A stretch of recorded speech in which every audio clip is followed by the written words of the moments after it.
बिस्मिल्लाहिर्रहमानिर्रहीम। अस्सलाम वालेकुम स्टूडेंट्स, आज हमारा topic principle of generation, transmission and reception of electromagnetic waves यानी रेडियो वेव्स। तो रेडियो वेव्स किस तरह से जनरेट होती हैं, ट्रांसमिट किस तरह से होती हैं और रिसीव किस तरह से की जाती हैं, इस चीज़ के बारे में डिटेल से स्टडी करेंगे।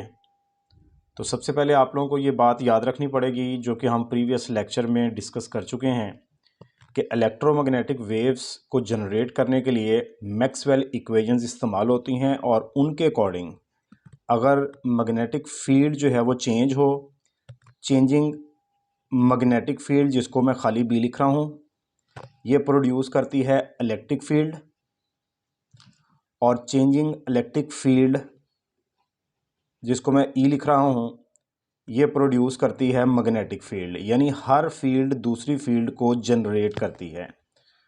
तो स्टूडेंट्स, मैग्नेटिक फील्ड या इसको फ्लक्स भी हम कह सकते हैं को मैग्नेटिक फ्लक्स या मैग्नेटिक फील्ड चेंज होने से इलेक्ट्रोमैग्नेटिक वेव्स पैदा होंगी, या इलेक्ट्रिक फील्ड के चेंज होने से या मैग्नेटिक फील्ड के चेंज होने से इलेक्ट्रोमैग्नेटिक वेव्स पैदा होंगी। अगर इनमें से कोई चीज़ भी चेंज नहीं हो रही तो इलेक्ट्रोमैग्नेटिक वेव्स प्रोड्यूस नहीं होंगी। तो आइए डिस्कस करते हैं कि किस तरह के चार्जेस जो हैं, किस तरह की चीज़ जो है वो इलेक्ट्रोमैग्नेटिक वेव्स प्रोड्यूस करती हैं। तो जब चार्ज रेस्ट में होता है तो हम चैप्टर नंबर 12 में ये डिस्कस कर चुके हैं कि अगर एक चार्ज रेस्ट में है तो वो अपने गिर्द कांस्टेंट इलेक्ट्रिक फील्ड पैदा करता है। मतलब अपने सराउंडिंग में उसने एक फील्ड, एक रीजन होता है जहाँ पर उसकी फोर्स दूसरे चार्जेस के ऊपर एक्ट करती है। ये सारी की सारी उसकी फील्ड है। तो ये फील्ड क्या होती है? कांस्टेंट इलेक्ट्रिक फील्ड होती है। कांस्टेंट इलेक्ट्रिक फील्ड, एक रेस्ट में चार्ज जब भी होगा तो वो अपने गिर्द कांस्टेंट इलेक्ट्रिक फील्ड जनरेट करेगा, और इस कांस्टेंट इलेक्ट्रिक फील्ड की वजह से चूंकि इलेक्ट्रिक फील्ड चेंज नहीं हो रही, सो मैग्नेटिक फील्ड नहीं पैदा होगी। सो इसका मतलब है no electromagnetic waves are generated. लिहाजा इलेक्ट्रोमैग्नेटिक वेव्स जो हैं वो जनरेट नहीं होंगी।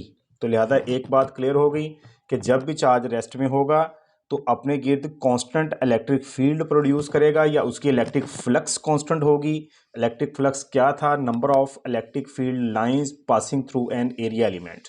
तो लिहाजा ये कांस्टेंट इलेक्ट्रिक फील्ड इंड्यूस करेगा, और जिसकी वजह से इलेक्ट्रोमैग्नेटिक वेव्स नहीं पैदा होंगी, क्योंकि मैक्सवेल के मुताबिक इलेक्ट्रिक फील्ड के चेंज होने से मैग्नेटिक फील्ड प्रोड्यूस होती है। लिहाजा रेस्ट वाला चार्ज कभी भी इलेक्ट्रोमैग्नेटिक वेव्स पैदा नहीं करेगा। तो एक हमारे पास कंडीशन जो है वो पूरी हुई। आइए अब दूसरी कंडीशंस को चेक करते हैं, दूसरी पॉसिबिलिटीज़ को चेक करते हैं। तो जब चार्ज कांस्टेंट वेलोसिटी से मूव कर रहा हो, जी हाँ स्टूडेंट्स, कांस्टेंट वेलोसिटी के साथ, तो चार्ज के मोशन से क्या पैदा होता है? करंट। तो चार्ज अगर मूव कर रहा है कांस्टेंट वेलोसिटी के साथ, तो इसका मतलब है कि करंट जो है फ्लो कर रहा है which is constant. Everybody knows कि rate of flow of charge is called current. मसलन ये एक वायर है, इस वायर में अगर चार्ज मूव कर रहा है कांस्टेंट वेलोसिटी के साथ, जो कि यहाँ पर ऊपर मेंशन है कि वेलोसिटी जो है वो क्या होगी? कांस्टेंट होगी। तो इट मीन्स कि यहाँ पे करंट जो है वो स्टेडी फ्लो कर रहा है, जिसको हम यूनिफॉर्म या कांस्टेंट भी कह सकते हैं। और स्टेडी करंट, और वही ऑलरेडी नोज कि जब भी करंट पास आउट करता है किसी कंडक्टर में से, किसी वायर में से, तो उसके गिर्द मैग्नेटिक फील्ड जो है वो प्रोड्यूस हो जाती है। ये चैप्टर नंबर 14 का कंसेप्ट, चैप्टर नंबर 14, 15 वगैरह में हमने ये चीज़ें पढ़ी। तो जब ये मैग्नेटिक फील्ड है, तो जब किसी भी वायर में से, किसी भी कंडक्टर में से एक चार्ज यूनिफॉर्म वेलोसिटी यानी कांस्टेंट वेलोसिटी से मूव करेगा, इट मीन्स कि उसमें से कांस्टेंट यानी स्टेडी करंट गुजर रहा है, जिसकी वजह से ये जो मैग्नेटिक फील्ड प्रोड्यूस होगी इसके गिर्द ये भी कांस्टेंट होगी। क्योंकि मैग्नेटिक फील्ड के बारे में हम जानते हैं कि B डायरेक्टली प्रोपोर्शनल होता है I के। चैप्टर नंबर 14 में देखें तो वहाँ पर आप लोगों को ये रिलेशन मिलेगा। सो करंट अगर कांस्टेंट है तो मैग्नेटिक फील्ड भी कांस्टेंट होगी, और जब मैग्नेटिक फील्ड चेंज नहीं हो रही, चेंजिंग मैग्नेटिक फील्ड ने इलेक्ट्रिक फील्ड पैदा करनी है। तो जब एक मैग्नेटिक फील्ड चेंज ही नहीं हो रही, कांस्टेंट है वो, so no electromagnetic waves are generated. लिहाजा इलेक्ट्रोमैग्नेटिक वेव्स जनरेट नहीं होंगी। तो स्टूडेंट्स, दो कंडीशंस हमारे पास जो थी वो रिजेक्ट हो गई कि रेस्ट में चार्ज है तो वो अपने सराउंडिंग में कांस्टेंट इलेक्ट्रिक फील्ड प्रोड्यूस करता है, जिसकी वजह से मैग्नेटिक फील्ड पैदा नहीं होती, यानी इस कांस्टेंट इलेक्ट्रिक फील्ड की वजह से क्या होगा, बेसिकली मैग्नेटिक फील्ड जो है वो क्या होगी, ज़ीरो होगी। इसके गिर्द मैग्नेटिक फील्ड इंड्यूस नहीं होगी। जब मैग्नेटिक फील्ड इसने इंड्यूस नहीं करनी तो इलेक्ट्रोमैग्नेटिक वेव्स तो किसी सूरत में जनरेट नहीं हो सकती। इसी तरह से हमने पढ़ा कि जब चार्ज कांस्टेंट वेलोसिटी से मूव करेगा, इट मीन्स के कंडक्टर में से स्टेडी करंट गुजरेगा, जिसकी वजह से उसके गिर्द जो मैग्नेटिक फील्ड इंड्यूस होती है वो भी कांस्टेंट होगी। जब मैग्नेटिक फील्ड कांस्टेंट है तो क्या हुआ, ईएमएफ इंड्यूस नहीं हो, सॉरी, इलेक्ट्रिक फील्ड इंड्यूस नहीं होगी उसके गिर्द, और इसका मतलब है कि इलेक्ट्रोमैग्नेटिक वेव जनरेट नहीं होंगी। तो स्टूडेंट्स, अगर हम दोनों कंडीशंस को देखें तो रेस्ट में चार्ज होता है तो उसका भी एक्सेलरेशन क्या होता है, ज़ीरो, वेलोसिटी चेंज नहीं हो रही होती, और कांस्टेंट वेलोसिटी की सूरत में भी एक्सेलरेशन क्या होता है, ज़ीरो।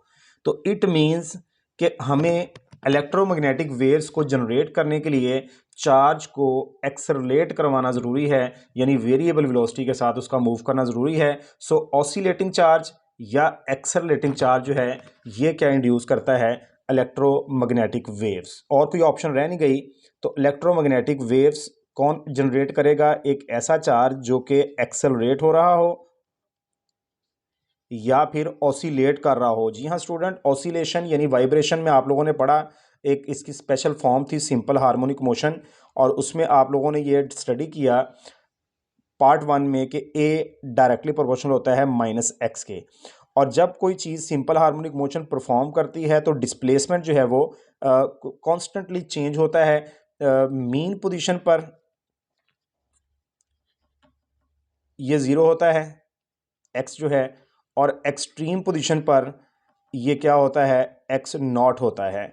लिहाजा जब डिस्प्लेसमेंट जो है वो कंटिन्यूसली चेंज हो रहा होता है वाइब्रेटिंग बॉडी का, तो उसका एक्सेलरेशन भी जो ये कि चेंज हो रहा होता है। इट मीन्स कि एक ऑसिलेटिंग चार्ज का भी एक्सेलरेशन कंटिन्यूसली चेंज हो रहा होता है, या अगर किसी की वेलोसिटी चेंज हो रही हो तो उस वक्त भी क्या होगा, एक्सेलरेटिंग जो एक्सेलरेशन पैदा होगा। लिहाजा एक्सेलरेटिंग चार्ज जो होगा, जब चार्ज हरकत करेगा एक ऐसी वेलोसिटी के साथ जो कि बार बार चेंज हो रही है, तो इलेक्ट्रोमैग्नेटिक वेव्स जनरेट होंगी। क्यों होंगी, तो स्टूडेंट्स ये हम ऊपर वाला पॉइंट डिस्कस करते हैं कि जब यहाँ पे चार्ज की वेलोसिटी चेंज हो रही है तो इट मीन्स कि करंट चेंज हो रहा है। करंट चेंज होने का मतलब है कि मैग्नेटिक फील्ड जो है वो कॉन्स्टेंटली क्या हो रही है, चेंज हो रही है, जिसकी वजह से इलेक्ट्रोमैग्नेटिक वेव्स जो है वो जनरेट हो सकती हैं।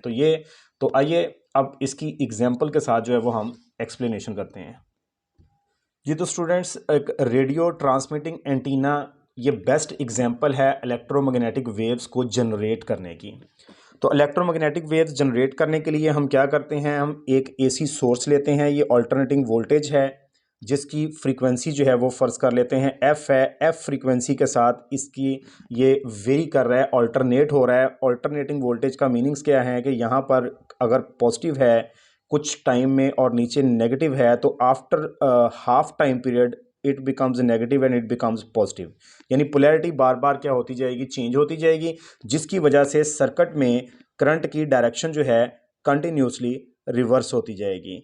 तो अल्टरनेटिंग सोर्स से जो करंट इंड्यूस होता है वो भी हम डिस्कस कर चुके हैं प्रीवियस चैप्टर, बल्कि इसी चैप्टर में, sorry students, chapter number 16 alternating current ही चल रहा है। तो ये करंट होता है जो कि एक साइकिल में है पॉजिटिव हाफ साइकिल और नेगेटिव हाफ साइकिल, ठीक है जी। तो ये अल्टरनेटिंग करंट, इसमें बार बार ना सिर्फ डायरेक्शन चेंज हो रही है बल्कि इसकी मैग्नीट्यूड भी कंटिन्यूसली चेंज हो रही है। ये इंक्रीज कर रहा है करंट, फिर डिक्रीज कर रहा है, फिर दूसरी डायरेक्शन में इंक्रीज कर रहा है, फिर डिक्रीज करता हुआ जीरो आ रहा है। तो करंट भी चेंज हो रहा है और साथ में क्या हो रहा है, डायरेक्शन भी चेंज हो रही है। तो स्टूडेंट्स, हमने ऑल्टरनेटिंग सोर्स को एक इंडक्टर L के साथ जो है वो कनेक्ट कर दिया, और साथ में भी एक इंडक्टर हमने यूज़ किया, और जिसको हमने एक ट्रांसमिटिंग एंटीना के साथ कनेक्ट कर दिया, एक तरफ से उसको ग्राउंड कर दिया। तो लिहाजा हम म्यूचुअल इंडक्शन का जो है वो प्रोसेस यूज़ करेंगे। म्यूचुअल इंडक्शन के प्रोसेस को इस्तेमाल करेंगे। किस तरह से, आइए इसको डिटेल से आपको समझाते हैं कि किस तरह से। अब होगा यूं कि जब suppose that during 0 to t/2, मैं इस साइड को ए का नाम दे देता हूं, यहां पे पॉइंट ले लेता हूं, और इधर पॉइंट ले लेता हूं, इसको बी का नाम दे देता हूं। तो फर्ज कर लेते हैं from 0 to t/2 half time period के दौरान ए टर्मिनल वाज पॉजिटिव, लिहाजा करंट फ्लो कर रहा था इसमें एंटी क्लॉकवाइज, पॉजिटिव से नेगेटिव हम डायरेक्शन लेते हैं कन्वेंशनल करंट की। तो जब एंटी क्लॉकवाइज करंट फ्लो किया तो यहाँ पर करंट फ्लो करने से क्या हुआ, इसमें ईएमएफ इंड्यूस होगी। जी स्टूडेंट्स, म्यूचुअल इंडक्शन के बारे में अगर आप लोगों को जहन में नहीं है तो मैं रिपीट करता हूँ इसको, कि ऐसा प्रोसेस जिसमें changing current in one coil induces EMF in other coil. This process is known as mutual induction. एक कॉइल में करंट चेंज करने से किसी दूसरे कॉइल में EMF इंड्यूस हो जाए। मैंने थोड़ा सा डिस्टेंस ज़्यादा रखा है तो डिस्टेंस ये करीब है। तो इसमें जब करंट चेंज हो रहा है, डायरेक्शन तो एक अलग बात है, डायरेक्शन तो चेंज हो ही रही है, लेकिन साथ में करंट की मैग्नीट्यूड भी चेंज हो रही है। तो स्टूडेंट्स, करंट चेंज होने की वजह से इस कॉइल में या इस एंटीना में क्या जनरेट हो रही है, ईएमएफ। अब ईएमएफ क्या होती है, EMF is basically voltage, which means के उसका एक साइड पर पॉजिटिव और एक साइड पर क्या होगा, नेगेटिव। तो सपोज दैट ड्यूरिंग 0 से t/2 यहां पर इलेक्ट्रोमैग्नेटिक इंडक्शन का प्रोसेस हुआ और यहां पर सपोज दैट कि यहां पर नेगेटिव चार्ज आ गया और टॉप पर जो है वो पॉजिटिव चार्ज आ गया। ये ईएमएफ है, यानी ऑल्टरनेटिंग वोल्टेज ही है ये। Then after time bye t/2 से t तक A terminal becomes negative and B becomes positive, so the current flows in opposite direction. जब करंट अपोजिट डायरेक्शन में हुआ तो अब यहां पर चार्ज जो है वो माइनस क्यू की बजाय प्लस क्यू हुआ और ऊपर चार्ज जो है वो प्लस क्यू की बजाय माइनस क्यू हो गया। चार्ज जो है वो चेंज हो गया, जो है उसकी डायरेक्शन जो है वो, क्योंकि वोल्टेज है ना, वोल्टेज जैसे ये प्लस माइनस चेंज हुए इसी तरह से ईएमएफ जो इंड्यूस हुई है इस कॉइल में वो चेंज हो रही है। एक तरफ पॉजिटिव पोटेंशियल और एक तरफ क्या आ गया, नेगेटिव पोटेंशियल आ गया। इस तरह से पॉजिटिव से नेगेटिव की तरफ पहले इलेक्ट्रिक फील्ड की डायरेक्शन जो है वो इस तरफ थी, अभी पॉजिटिव से नेगेटिव इलेक्ट्रिक फील्ड की डायरेक्शन दूसरी तरफ हो गई। लिहाजा जैसे जैसे करंट गुजरेगा इस कॉइल में से, इस इंडक्टर में से, बार बार उसकी मैग्नीट्यूड चेंज होगी। उसकी वजह से ये चार्ज बार बार ऑसिलेट करेगा और चार्ज के ऑसिलेट करने की वजह से फ्लक्स जो है वो चेंज होगी, इलेक्ट्रिक फ्लक्स या इलेक्ट्रिक फील्ड चेंज होगी। देखें स्टूडेंट्स, पहले इलेक्ट्रिक फील्ड की डायरेक्शन इस तरफ थी, अब डायरेक्शन दूसरी तरफ है। फिर नेक्स्ट हाफ टाइम पीरियड में डायरेक्शन इधर होगी फिर उधर होगी, और ना सिर्फ ये डायरेक्शन चेंज हो रही है बल्कि इस करंट के चेंज होने की वजह से ये जो ईएमएफ इंड्यूस हो रही थी, ये वोल्टेज जो इंड्यूस हो रहा था इसमें, वो भी चेंज हो रहा है। लिहाजा यहां पर इलेक्ट्रिक फ्लक्स या इलेक्ट्रिक फील्ड कॉन्स्टेंटली क्या हो रही है, चेंज हो रही है। इसके चेंज होने की वजह से आगे इलेक्ट्रोमैग्नेटिक वेव्स जो हैं वो जनरेट होंगी। तो ये इलेक्ट्रोमैग्नेटिक वेव्स मैं इस स्टाइल में यहाँ पे बना देता हूँ। यहाँ पे मैंने ट्रांसमिटिंग एंटीना लिख दिया है तो मैं थोड़ा सा आगे बना रहा हूँ। तो ये यानी कि अगर इलेक्ट्रिक फील्ड या इलेक्ट्रिक फ्लक्स यहाँ पे चेंज हुई है उसकी वजह से आगे मैग्नेटिक फील्ड, आगे electric field and so on, और ये फिनोमेना हम प्रीवियस लेक्चर में डिस्कस कर चुके हैं। लिहाजा ये इलेक्ट्रोमैग्नेटिक वेव्स एंटीना से हर तरफ, सिर्फ इस साइड पर नहीं, दूसरी साइड पर, इसके बैक साइड पर, फ्रंट साइड पर, ऑल अराउंड इट, तो ये ट्रांसमिटिंग वेव्स जो इलेक्ट्रोमैग्नेटिक वेव्स जो हैं वो प्रोड्यूस होंगी, जो कि ट्रांसमिट होती जाएंगी स्पेस में with the speed of light. We have already discussed कि ये स्पीड ऑफ लाइट के मुताबिक ट्रेवल करती हैं। तो आई होप आप लोगों को समझ आ गई होगी। मैं फिर से एक दफ़ा से बता देता हूँ, गौर करें। आल्दो आप लोग रिवर्स करके भी देख सकते हैं, लेकिन मैं फिर से बता रहा हूँ कि यहाँ पर अगर हमारे पास एक पॉजिटिव चार्ज था during first half time period, तो करंट फ्लो कर रहा था एंटी क्लॉकवाइज डायरेक्शन में, तो करंट इसमें चेंज हो रहा था, ऑल्टरनेटिंग है। करंट चेंज होने की वजह से इसमें ईएमएफ इंड्यूस हुई। इस कॉइल में ईएमएफ इंड्यूस होने का मतलब है कि इसका एक एंड पॉजिटिव और दूसरा एंड क्या हो गया, नेगेटिव। मतलब टॉप पे पॉजिटिव और नीचे नेगेटिव आ गया। कुछ देर के बाद करंट जब चेंज हुआ तो नीचे नेगेटिव, नीचे पॉजिटिव, ऊपर नेगेटिव आ गया। तो टॉप पर और इस कॉइल के ऊपर जो है वो बार बार चार्ज जो है वो रिवर्स हो रहा है, जिसकी वजह से इलेक्ट्रिक फ्लक्स चेंज हो रही है। उसकी वजह से इलेक्ट्रोमैग्नेटिक वेव्स जो हैं वो जनरेट होंगी, जो कि फ्री स्पेस में स्पीड ऑफ लाइट के मुताबिक ट्रेवल करेंगी, प्रोपागेट कर जाएंगी all around with in seconds. तो इन्हें इस तरह से स्टूडेंट्स इलेक्ट्रोमैग्नेटिक वेव्स जनरेट होती हैं। तो आइए यहाँ पर अब हम फाइनल स्टेप डिस्कस करते हैं कि how to receive these electromagnetic waves. तो इन स्टूडेंट्स, इन इलेक्ट्रोमैग्नेटिक वेव्स को रिसीव करने के लिए रिसेप्शन ऑफ रेडियो वेव्स हम यूज़ करते हैं, एक एलसी सर्किट यूज़ करते हैं। लेकिन एलसी सर्किट को डिस्कस करने से पहले हम ये रिसीविंग एंटीना के ऊपर जो है वो नज़र दौड़ाते हैं। Receiving antenna. तो स्टूडेंट्स ये जो रिसीविंग एंटीना है, एंटीना लाजमी बात है किसी मेटल का बना हुआ है, तो इसमें फ्री इलेक्ट्रॉन्स हैं। इसके अंदर क्या चीज़ मौजूद है, यहाँ पर मैं मेंशन करता हूँ, फ्री इलेक्ट्रॉन्स इसके अंदर मौजूद हैं। हर मेटल के अंदर होते हैं फ्री इलेक्ट्रॉन थ्योरी के मुताबिक। तो फ्री इलेक्ट्रॉन्स इसमें मौजूद हैं। जब इलेक्ट्रोमैग्नेटिक वेव्स इसके ऊपर आके गिरेंगी, ये इलेक्ट्रोमैग्नेटिक वेव्स हैं, तो एक मखसूस फ्रीक्वेंसी वाली इलेक्ट्रोमैग्नेटिक वेव्स यहाँ पर आके जब गिरेंगी, तो इसमें जो इलेक्ट्रॉन्स हैं ये ऑसिलेट करना शुरू कर देंगे, वाइब्रेट करना शुरू कर देंगे, बिल्कुल उसी फ्रीक्वेंसी के साथ जो इलेक्ट्रोमैग्नेटिक वेव्स की थी। तो यहां पर देखिए मैंने मेंशन किया कि इलेक्ट्रॉन्स जो हैं, एंटीना के अंदर जो इलेक्ट्रॉन्स हैं वो ऑसिलेट करना शुरू कर देंगे विद द सेम फ्रीक्वेंसी। किसकी फ्रीक्वेंसी? सेम फ्रीक्वेंसी का मतलब क्या है कि सेम किसके सेम? ये इलेक्ट्रोमैग्नेटिक वेव्स की जो फ्रीक्वेंसी थी ना, और इलेक्ट्रोमैग्नेटिक वेव्स की फ्रीक्वेंसी कितनी थी? जितनी ऑल्टरनेटिंग वोल्टेज की फ्रीक्वेंसी रखी थी। तो स्टूडेंट्स ये बात मैं ऊपर बताना भूल गया हूं कि अगर यहां पर हमने ऑल्टरनेटिंग वोल्टेज की फ्रीक्वेंसी जो है फर्ज किया कि 88 मेगाहर्ट्ज जो है वो रखी है फ्रीक्वेंसी इस इलेक्ट्रोमैग्नेटिक वेव्स की, वोल्टेज की, ऑल्टरनेटिंग वोल्टेज की, तो यहाँ पर जो इलेक्ट्रोमैग्नेटिक वेव्स जनरेट हो रही हैं इनकी फ्रीक्वेंसी भी 88 मेगाहर्ट्ज होगी। मतलब जित फ्रीक्वेंसी के ऑल्टरनेटिंग वोल्टेज होंगे उतनी फ्रीक्वेंसी की इलेक्ट्रोमैग्नेटिक वेव्स पैदा होंगी, और उतनी ही फ्रीक्वेंसी वाली ऑल्टरनेटिंग ये जो इलेक्ट्रोमैग्नेटिक वेव्स हैं रिसीविंग एंटीना के ऊपर आके गिरेंगी, और उसी फ्रीक्वेंसी से इलेक्ट्रॉन्स ने अपनी ऑसिलेशन स्टार्ट कर देनी है। ये फ्रीक्वेंसी इक्वल रहती है। तो लिहाजा जब ये इलेक्ट्रोमैग्नेटिक वेव्स रिसीविंग एंटीना के ऊपर आके गिरेंगी, तो इसमें मौजूद फ्री इलेक्ट्रॉन्स ऑसिलेट करना शुरू कर देंगे with the same frequency as that of electromagnetic waves.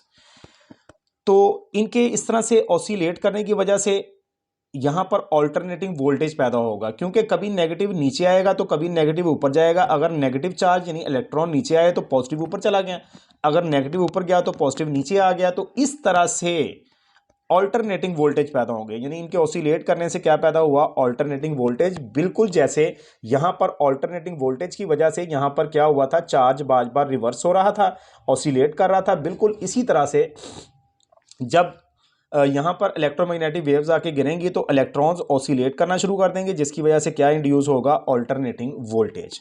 ये ऑल्टरनेटिंग वोल्टेज की फ्रीक्वेंसी बिल्कुल सेम होगी। इलेक्ट्रॉन्स जिस फ्रीक्वेंसी से वाइब्रेट कर रहे हैं या जितनी फ्रीक्वेंसी इलेक्ट्रोमैग्नेटिक वेव्स की थी, बिल्कुल उतनी ही फ्रीक्वेंसी होगी इन ऑल्टरनेटिंग वोल्टेजेस की। लेकिन ये ऑल्टरनेटिंग वोल्टेज जो प्रोड्यूस होंगे ये बहुत ही वीक होंगे। ये वीक वोल्टेज क्यों होंगे? वीक की बजाय स्टूडेंट्स लो वोल्टेज मैं लिखूंगा, लो वोल्टेज होंगे। लो वोल्टेज क्यों होंगे? क्योंकि electromagnetic waves are very weak. Electromagnetic waves are very weak. ये वीक क्यों है, कमजोर क्यों है? Because they are coming from hundreds of kilometres away. कई 100 किलोमीटर दूर से ट्रैवल करती हुई आ रही हैं एटमॉस्फेयर में से, तो कुछ ना कुछ इनकी एनर्जी पावर लॉस होकर ये कमजोर रह जाती हैं, जिसकी वजह से जब यहां पर आके गिरती हैं रिसीविंग एंटीना के ऊपर, तो यहां पर जो इलेक्ट्रॉन्स की वाइब्रेशन की वजह से ऑल्टरनेटिव वोल्टेज पैदा हुए वो काफी लो वैल्यू के होते हैं। अब चूंकि स्टेशन बहुत ज्यादा सारे हैं तो इसको हम मजीद आगे फर्दर डिस्कस करते हैं। तो मुख्तलिफ तरह के ऑल्टरनेटिंग वोल्टेज पैदा होंगे। ये याद रखें, जो रिसीविंग एंटीना के अंदर ऑल्टरनेटिंग वोल्टेज पैदा होने हैं वो कोई एक टाइप के नहीं होंगे। ये ऑल्टरनेटिंग वोल्टेज अभी रिसीविंग एंटीना में हमने पढ़ा, ऑल्टरनेटिंग वोल्टेज इंट्रोड्यूस होंगे, ये डिफरेंट के तरह के होंगे, डिफरेंट ऑल्टरनेटिंग वोल्टेज। क्यों? Because of different radio station of different frequencies. क्योंकि किसी भी सिटी में, किसी भी कंट्री में, किसी भी रीजन में एक रेडियो वेव्स वाला स्टेशन या एक तरह की रेडियो वेव सेंड नहीं की जा रही होती, कई तरह की डिफरेंट स्टेशंस होते हैं और हर एक की डिफरेंट फ्रीक्वेंसीज वाली जो इलेक्ट्रोमैग्नेटिक वेव्स हैं वो जनरेट करके सेंड की जा रही होती हैं। लिहाजा रिसीविंग एंटीना के ऊपर सारी की सारी इलेक्ट्रोमैग्नेटिक वेव्स आके गिरती हैं, जिसकी एग्जांपल जो है वो हमारे पास क्या है? एग्जांपल जो है, एग्जांपल इसकी हमारे हैं मोबाइल फोन्स। मोबाइल फोन्स देखिए, मोबाइल फ़ोन में हमने एक पर्टिकुलर सिम डाली होती है, लेकिन क्या अगर मैंने मोबलिंक यानी जैज़ की सिम अगर मैंने डाली हुई है या यूफोन की सिम डाली हुई है, तो इसका मतलब है कि जैज़ के या टेलीनॉर के या जोंग के सिग्नल्स नहीं आगे पड़ रहे। नहीं स्टूडेंट्स, वो सारे के सारे सिग्नल्स आगे गिर रहे हैं, लेकिन हर एक की डिफरेंट फ्रीक्वेंसी वाले सिग्नल्स हैं, लेकिन मेरे पास जो सिम मैंने डाली है वही रिसीव हो रहे हैं। क्यों, वो आगे हम डिस्कस करते हैं। लिहाजा डिफरेंट ऑल्टरनेटिंग वोल्टेज पैदा होंगे रिसीविंग एंटीना में मुख्तलिफ रेडियो स्टेशंस की वजह से, जिनकी फ्रीक्वेंसी मुख्तलिफ होती है। अब इनमें से हमने कोई एक जो है वो स्टेशन जो है वो पिक करना है। अब उसके लिए हम क्या यूज करते हैं, हम एक LC सर्किट यूज करते हैं स्टूडेंट्स। ये जो मुख्तलिफ तरह के ऑल्टरनेटिंग वोल्टेज हैं, इतने ज़्यादा सारे मुख्तलिफ रेडियो स्टेशन से जो डिफरेंट तरह की वेव्स आ रही हैं उनकी, तो इनमें से एक फ्रीक्वेंसी वाला हमने जो है वो सिलेक्ट करना है। तो उसके लिए हमने रिसीविंग एंटीना के एक एंड पर क्या लगा देना है, LC सर्किट, जो कि ऑसिलेटरी सर्किट है। हम प्रीवियस लेक्चर में डिस्कस कर चुके हैं मेटल डिटेक्टर्स के अंदर। इसकी ऑसिलेशन की फ्रीक्वेंसी होती है 1/2 पाई अंडर रूट LC। तो चूंकि यहां पर अगर हम देखें तो मैंने रिसीविंग एंटीना में जो LC सर्किट लगाया है, इसमें ये इंडक्टर है और ये कैपेसिटर है। कैपेसिटर के ऊपर ये लाइन क्रॉस लगा देने का मतलब है कि ये वेरिएबल है, यानी इसकी वैल्यू को हम चेंज कर सकते हैं। लिहाजा ये वेरिएबल कैपेसिटर है, हम इसकी कैपेसिटेंस को चेंज करेंगे, इस चीज को कम करेंगे या ज्यादा करेंगे, जिसकी वजह से फ्रीक्वेंसी भी कम या ज्यादा होगी, यानी फ्रीक्वेंसी भी चेंज होगी। और जैसे ही इसकी फ्रीक्वेंसी जो है वो मैच करेगी विद पर्टिकुलर ऑल्टरनेटिंग वोल्टेज, क्योंकि काफी सारे वोल्टेज थे, जब किसी मखसूस वोल्टेज की फ्रीक्वेंसी के साथ जो है ये LC सर्किट की फ्रीक्वेंसी मैच करेगी, तो वहां पर रेजोनेंस का अमल होगा। रेजोनेंस स्टूडेंट्स पार्ट 1 में चैप्टर 8 में डिस्कस कर चुके हैं कि जब दो तरह की चीज़ों की, दो तरह की ऑसिलेशंस की फ्रीक्वेंसी जो है वो मैच करती है, तो उस वक्त रेजोनेंस होता है, जिसकी वजह से वहां पे एनर्जी एब्जॉर्प्शन मैक्सिमम होती है। तो लिहाजा जब फ्रीक्वेंसी इस LC सर्किट की किसी पर्टिकुलर ऑल्टरनेटिंग वोल्टेज जो EAV मैंने लिखा है, यानी इलेक्ट्रोमैग्नेटिक वेव जो आगे पढ़ रही है, उनकी फ्रीक्वेंसी के साथ मैच करेगी, तो उनके दरमियान रेजोनेंस का अमल होगा, जिसकी वजह से वो वाला स्टेशन जो है वो हमें सुनाई देना शुरू कर देगा। अगर हम रेडियो पे सुन रहे हैं, अगर हम टीवी पर देख रहे हैं, तो वो हमारे पास तस्वीर की शक्ल में, यानी पिक्चर या वीडियो की शक्ल में वो स्टेशन हम देख सकेंगे। जी हाँ स्टूडेंट्स, ये सिर्फ रेडियो वेव्स नहीं, ये माइक्रोवेव्स भी ये काम कर रही हैं। यानी माइक्रोवेव्स के लिए भी ये इलेक्ट्रोमैग्नेटिक वेव जो मैं सारा जनरेशन का बता रहा हूँ, ट्रांसमिशन का बता रहा हूँ, रिसेप्शन का बता रहा हूँ, ये माइक्रोवेव्स के लिए। टीवी वगैरह के जो हम देखते हैं सेटेलाइट के थ्रू आते हैं और माइक्रोवेव्स यूज़ की जाती हैं, जो हमारे पास केबल्स वगैरह होती हैं। तो लिहाजा वो पर्टिकुलर स्टेशन जो है वो हम सुनाई देना शुरू कर देगा या वो देखना शुरू कर देंगे रेजोनेंस की वजह से। तो ये स्टूडेंट्स था कि हम रिसीव जो है वो किस तरह से करते हैं इलेक्ट्रोमैग्नेटिक वेव्स यानी रेडियो वेव्स को। तो इसके साथ ही आज का लेक्चर जो है वो इख्तिताम पजीर होता है। आई होप आप लोगों को ये समझ आई होगी। अगर आपको हमारी वीडियो पसंद आई है तो इसको लाइक करें, अपने दोस्तों के साथ शेयर करना ना भूलें। और अगर आप लोगों ने हमारा चैनल सब्सक्राइब कर दिया है तो आपका बहुत बहुत बहुत शुक्रिया, लेकिन अगर अभी तक नहीं किया तो काइंडली से सब्सक्राइब करें। नेक्स्ट लेक्चर के साथ फिर हाजिर होंगे। अल्लाह हाफिज़।